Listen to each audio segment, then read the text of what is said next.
What's going on, Bell City? It's Skyler, ICOM, OBs. Welcome to the Skylab. You're watching Eddie G TV. Stay tuned and stay focused.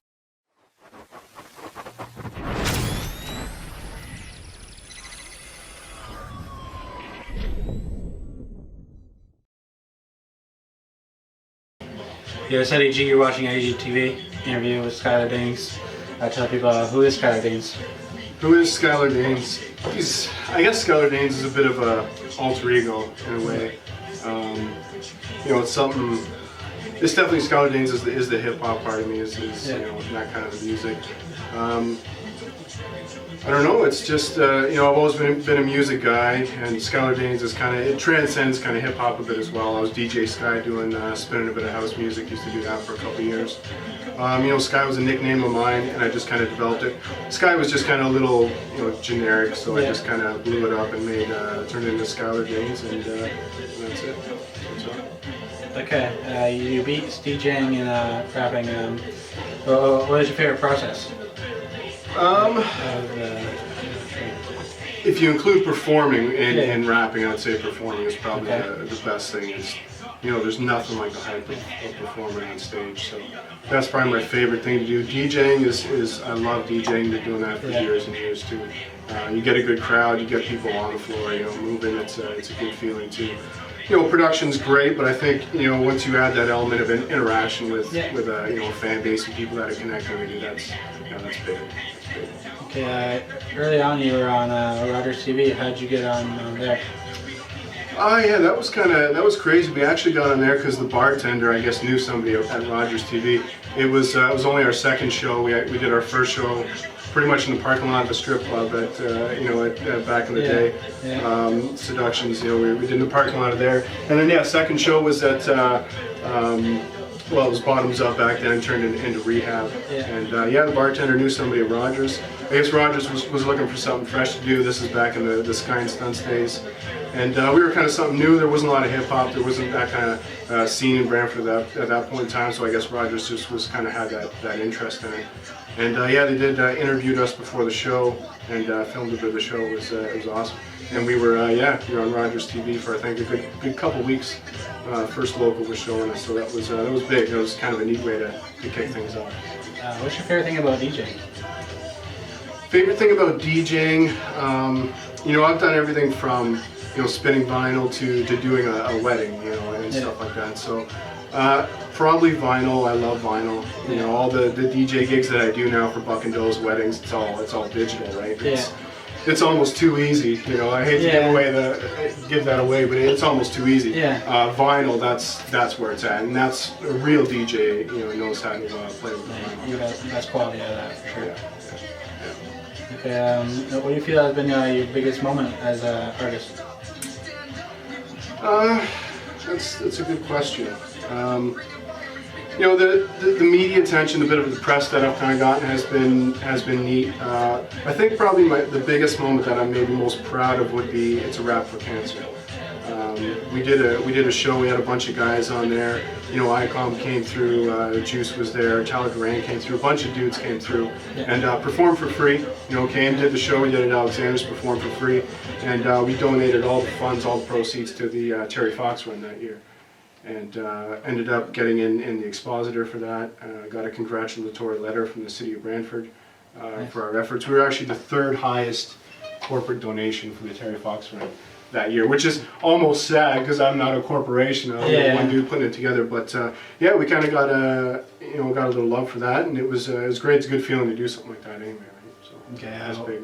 What do you feel is the main difference between the hip hop scene back when you started in Brantford compared to now? Well, there was no hip hop scene when I started. It was small. It was there was a few people out there doing it, but back then, when an artist came to town that was kind of around that hip hop genre, they'd bring an opener with them. There wasn't even enough local presence there for people to pick openers. So not only was it just very small, and nowadays cats are doing it everywhere. Everybody's doing their thing nowadays. The digital world's come a long way. Back when I started, I'm not gonna pretend the internet wasn't around, but it wasn't that big.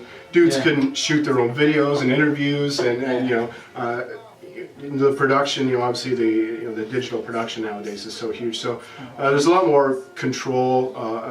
Artists, independent underground artists, have a lot more ability now to put themselves out there and come at the game all different ways, whether it's the graphics, the video, or whatever. So that's been a big difference, and it's been good to see. I'd love to see the scene grow. That's essentially that was my goal from the beginning in my Rogers interview. I said I want to see other people up here. He asked me what the next step was, and I said, well, it's not for us, it's for everybody else to kind of come along too. So it's been good to see. It's a real hip hop scene now. It's here.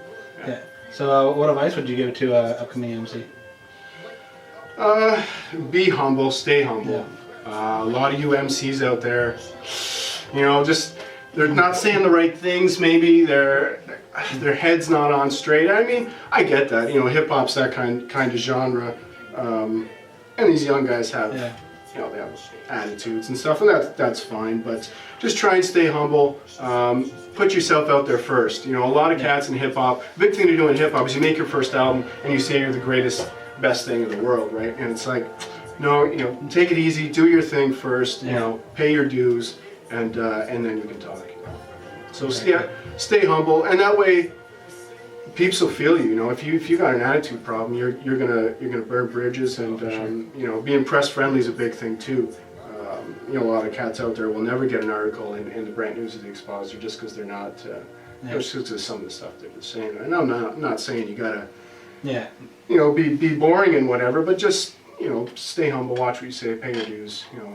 Respect. That's why I got the song "Cocky and Humble." I feel like you gotta be cocky too, because as an MC, it's true. Yeah, you gotta feel it. Yeah, it's a balance. It's always a balance. Yeah, definitely. Yeah. Okay. If you can remember the name of your first song, what was it about? First song. That's tough. The first lyrics I ever wrote to a hip hop song, I guess I never recorded it. It was called "The Sky Is Falling," and it was almost kind of a love track hip hop song. That was probably the first song I ever wrote, but the first song I recorded was probably on the Northern Division mixtape. That was a team we had back in the day. That was Stunts, my boy Wes, Ennis, Lil B, and myself.